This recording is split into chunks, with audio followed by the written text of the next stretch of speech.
Adam Jackson. Boy bo'lishning 10 siri. Donishmandlik va boylik haqidagi hayotingizni o'zgartiradigan zamonaviy zarbulmasal. Hech shubhasiz, bor yo'g'ingizdan butkul ayrilmoq baxtsizlik emas, balki taqdir inomi ekanligi haqida g'oyani qabul qilish bag'oyat mushkuldir. Ushbu kitobni o'qib chiqing. Boy bo'lishning 10 sirini amalda qo'llab ko'ring. Ana o'shanda hayotingiz sirli tarzda o'zgarib ketishiga amin bo'lasiz. Ko'pchiligimiz topgan-tutganimizdan ayrilib, mutlaq ta'minlangan hayotni kafolatlovchi arzimas nafaqaga kunimiz qolgan bugungi davrda mazkur kitob asqotishi mumkin. Sirli keksa xitoylikning maslahatlari va yo'riqlariga amal qilsangiz, boy bo'lishingizga keng imkoniyat ochiladi.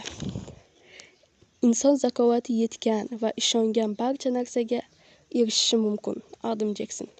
Kishiga boylik kela boshlagan zahoti shunchalik shiddat bilan hamda mo'l-ko'l bo'lib ketadiki, inson uzoq yillar davom etgan qashshoqlik chog'larida uning qayga yashiringanligidan hayratlanishdan to'xtamaydi.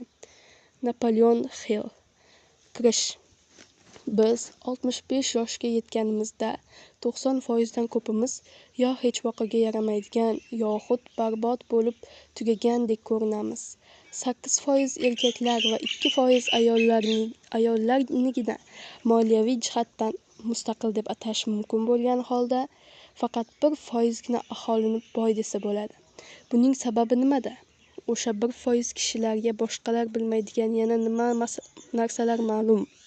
Ular boshqalardan ko'ra aqlliroqmi, ma'lumoti tuzukroqmi, ko'proq mehnat qiladilarmi yoki ular taqdirning erkatoylari bo'lgan oddiy baxtiyor insonlarmi? Bu savollar uzoq yillardan beri menga tinchlik bermasdi. Agar boylik hamma intiladigan shunday bir noyob narsa bo'lsa, nima uchun unga erishish 100 dan 1 kishigagina nasib etadi? Nima uchun kishilar garchi o'z orzularini amalga oshirishga ojiz bo'lsalar-da, buning uchun shunchalik ko'p kuch va hissiyotlarni sarflaydilar? Kunlardan bir kuni men ajoyib qariyani uchratdim. U menga haqiqiy boylikning barcha sir-sanoatini ochib berdi. Uning 10 tamoyilini qo'llagan har qanday inson boylikkagina emas, balki to'la mo'l-ko'lchilik, farovonlikka erishadi. Haqiqiy boylik bu faqat sizning bankdagi hisobingiz miqdori yoki mol-u mulkingizning qimmatigina emas. Bu o'z umringizni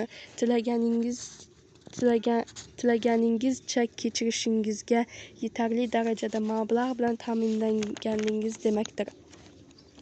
Biz barchamiz boy bo'lish uchun yetarli quvvatga ega ekanligimizni anglagandek bo'ldim.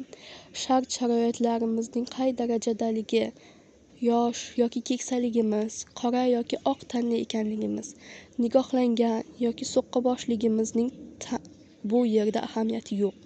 Bizning hayotimizni tashqi muhit boshqarmaydi. Ya'ni u ob-havo yoki hukumat siyosati bo'lmasin, buni o'zimiz belgilaymiz. Aynan o'z hayotimizni boshqara boshlagan, unga nisbatan o'z mas'uliyatimizni qo'lga olgan chog'dagina bu umrni o'zgartirish va orzularimizni amalga oshirish uchun o'zimizda quvvat sezamiz. Ko'pchilik zarbulmasal qahramonlari, personajlari kabi bu kitobda siz uchratgan kishilar, garchi ularning ism-shariflarini o'zgartirgan bo'lsam-da, hayotda mavjud insonlardir.